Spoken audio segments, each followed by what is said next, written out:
Suis-moi,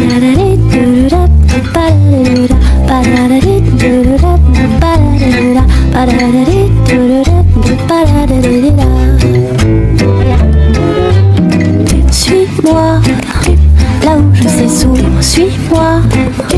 Et si je suis pas, suis-moi, là où je libou. Hola, ¿cómo están? Bienvenidas al episodio número 4 del Soliloquio de Isa. Yo soy Isa y el día de hoy te quiero platicar sobre un tema muy importante que son los grupos y personas en situación de vulnerabilidad, de la mano con el libro de Derechos Humanos de la CNDH, titulado Grupos en situación de vulnerabilidad, de Diana Lara Espinosa. Comenzamos. En primer lugar, ¿qué es la vulnerabilidad? Bueno, en la lectura nos menciona que es un estado de riesgo al que se encuentran sujetas algunas personas en determinado momento. La vulnerabilidad representa un estado de debilidad provocado por la ruptura del equilibrio que lleva a la persona o al grupo de personas a una espiral de efectos negativos.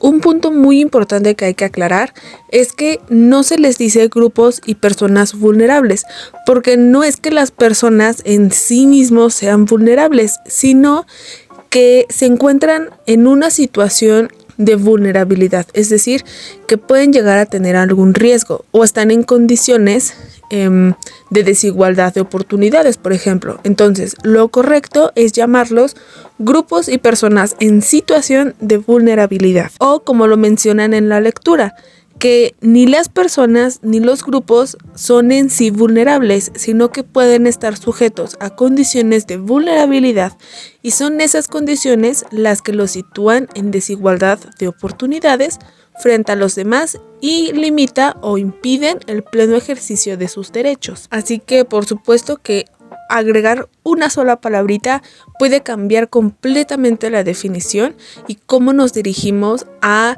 ciertos grupos, ciertas personas que en este caso se ven perjudicadas, sus derechos, sus oportunidades se pueden ver perjudicados. Y para profundizar un poco más en este término que es la situación o el contexto en el que pueden estar sujetos las personas o los grupos que los llevan a tener condiciones que pueden ser de desigualdad, es necesario precisar, y cito, que la vulnerabilidad se origina a partir de una reunión de ciertos factores internos y externos que en su conjunto disminuyen o anulan la capacidad para enfrentarse a una situación determinada que ocasiona daño y las consecuencias que estos pueden tener.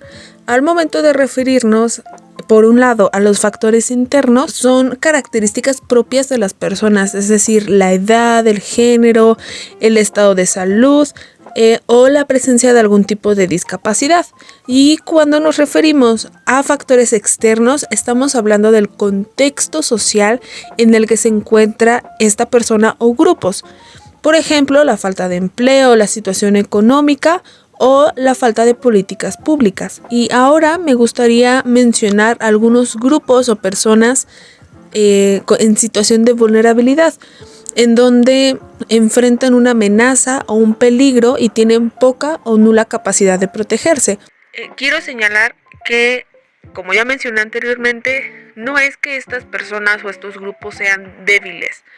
Por ejemplo, en el caso de las mujeres, por muchos años se pensó y se recalcaba tanto esta ideología de que las mujeres eran débiles, cuando por supuesto que no, sino que lo que nos referimos es que tal vez estas mujeres pueden estar bajo un contexto social en el que las hace vulnerables, ¿no?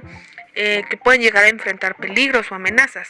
Dentro de estos grupos o personas encontramos a los niños y adolescentes, mujeres y niñas, personas con discapacidad, migrantes, refugiados, también a las personas que pertenecen a la comunidad LGBTTIQ+, personas mayores, población indígena, víctimas de algún delito o personas desaparecidas. Pero, ¿qué situaciones o bajo qué contextos sociales se puede considerar a una persona que está en una situación de vulnerabilidad?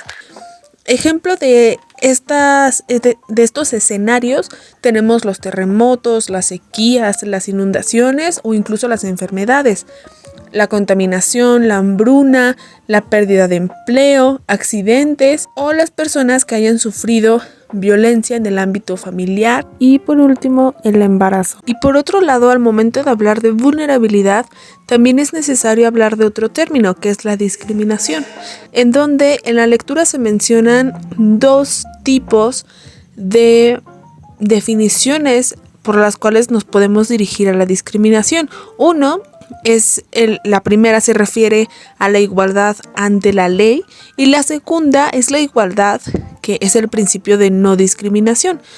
En este caso se trata de actos u omisiones de desprecio contra una persona o grupos de personas en virtud de un prejuicio o estigma que se puede llegar a tener dentro de la cultura y se extienden de una forma sistemática y social, cuyo efecto es dañar los derechos y libertades fundamentales de la persona que sufre dicha discriminación y que de igual manera la coloca como en una desventaja social. Es decir, este tipo de actitudes fortalecen la intolerancia a la diversidad y comparte sin razón actos como el machismo, la intolerancia religiosa, el racismo, el antisemitismo, la homofobia, el clasismo y la xenofobia. Y se manifiesta como un maltrato, abusos, exclusión, miedo y ruptura dentro del tejido social. Y es aquí en donde al Estado le corresponde promover condiciones para la eficacia real de los derechos,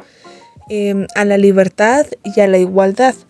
Y además le ordena a los poderes públicos federales eliminar los obstáculos que limiten su ejercicio o impidan el pleno desarrollo de las personas en algunos espacios de la vida pública, por ejemplo la política, la economía, la cultura o en la sociedad como tal del país. Además, como se menciona en la lectura, es importante la creación de un Consejo Nacional para prevenir la discriminación, y cito, que contribuya al desarrollo cultural, social y democrático del país, lleve a cabo acciones para prevenir y eliminar la discriminación, formule y promueva nuevas políticas públicas para la igualdad de oportunidades y de trato. Y bueno, eso es todo por mi parte. Muchas gracias por haber escuchado este cuarto episodio. Yo soy Isa y nos vemos en un próximo podcast. Bye.